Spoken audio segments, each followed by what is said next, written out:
Hello everyone, this is Steve. In part one of this two-part video series, I walk you through how to initiate a mid-game bowler substitute.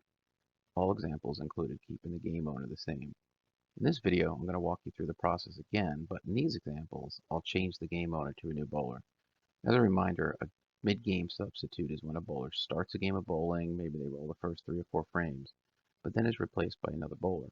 Game owner must be tracked, and the game owner is the bowler who will get credit for the game and all associated game metrics. The frame owner is also tracked and is the bowler who gets credit for rolling the frame and associated frame metrics. The process of changing game owner is very easy, but it's important to understand how BDSS performs this action and what it means to the game sets. For this tutorial, I created a new league called My Sub League.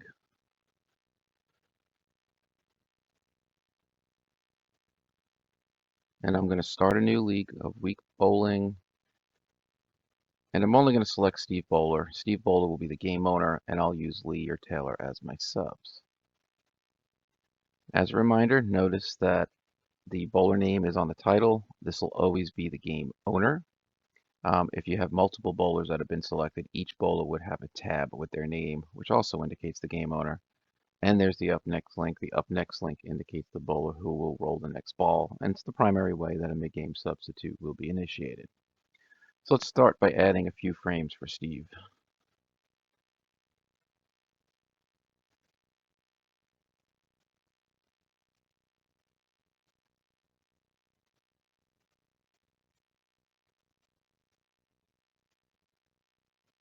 And let's assume in the 4th frame the coach decides it's time to put a substitute in for Steve. So let's click the up next link, click select substitute bowler, choose Lee. Now notice for bowler assuming current game score, Steve is the default. Steve's the current game owner. Remember, the game owner is the bowler who gets credit for the game metrics. So click Steve, and a menu appears which shows the current game owner, which is Steve, and active bowlers in this league who have not started this game for this league week, Lee and Taylor. So depending on league rules or tournament rules or even bowling association rules, the defined game owner can be different. Some rules require that the bowler who started the game stays game owner. Some rules require the bowler, the new bowler to become the game owner, while some rules require neither. But there always must be a game owner, even if it's a dummy name set up just to track the game owner. So in this case, let's choose Lee to replace Steve as the game owner. Click the check mark. You'll get a message that the form is going to refresh. So click OK. And notice a couple of things. The bowler in the title is now Lee. Remember, the title shows the game owner. The up next link changed to Lee. And with that, you've successfully substituted Lee for Steve and made Lee the game owner. Now let's see what BDSS did. So let's click back on the form, select the league week, change the action to add edit games for existing week, click perform action. And notice that BDSS changed Lee as the bowler that started this week, while Steve, who was the original game owner, has not. Okay, so let's continue with this example. Select Lee and let's click Begin Game Tracking. Bowl form opens, and notice it has Steve as the up next bowler. So what happened there? Well, since Lee never actually bowled a frame, remember Steve bowled the first 3 frames, then we closed the form. BDSS assumes upon restart that Steve will bowl frame 4 just since he bowled frame 3. So let's just change Steve back to Lee.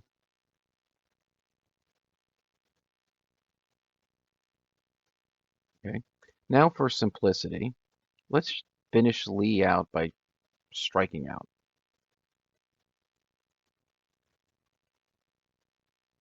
Okay. Great game there, Lee. So let's start game 2. And again, Lee is the game owner and Lee is the up next bowler. So let's add a few frames for Lee. Uh, that, that, strike, 5-9. chops it. And let's substitute Taylor for Lee. Substitute Taylor for Lee and make Taylor the game owner for game 2. Okay. Click OK. And you see that Taylor is the up next bowler. And then let's finish out Taylor for this game.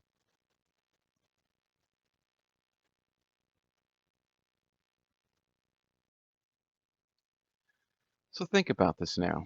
We have Lee who bowled game 1 and Taylor who bowled game 2. Who owns the series? Well, the answer is neither. Actually, the answer is BDSS created 2 series. One for Lee, where she bowled only game 1, and one for Taylor, where she bowled game 2. To show you this, while on Taylor, go back to game 1, and notice it is an empty game because Taylor did not bowl game 1. Lee did. As further demonstration, go back to Manage League and re-click Perform Action. Now notice the bowlers who started this week, both Lee and Taylor. So let's select them both, click Begin Game Tracking, and notice the 2 tabs which show game owner for their respective sets. Lee bowled a game 1, and Taylor is empty because she did not bowl game 1. Okay, so change Taylor to game 2,